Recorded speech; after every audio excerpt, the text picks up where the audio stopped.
இது போன்ற கொடுஞ்செயல்கள் எப்பவாவது வெளியில வரும்போதுதான் இது குறித்து பேசுறோம். ஆனா நிறைய இடங்கள்ல இது நடக்குது, அது மறைக்கப்படுது. உங்களுக்கு கடந்த காலங்களே உங்களுக்கு தெரியும்.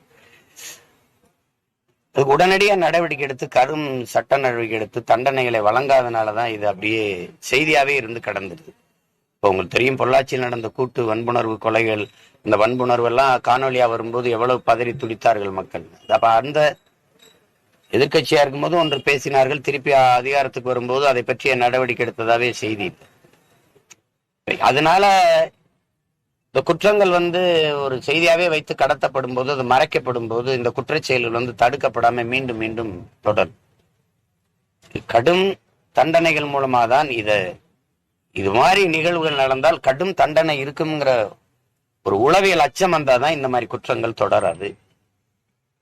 இப்ப இது மாதிரி பார்க்கும்போது நம்ம பெண் பிள்ளைகளை படிக்க அனுப்புகிற நம்முடைய அப்பா அம்மா, நம்முடைய குடும்பத்தில் இருக்கிறவர்களுடைய மனநிலை தான் ரொம்ப முக்கியமானது.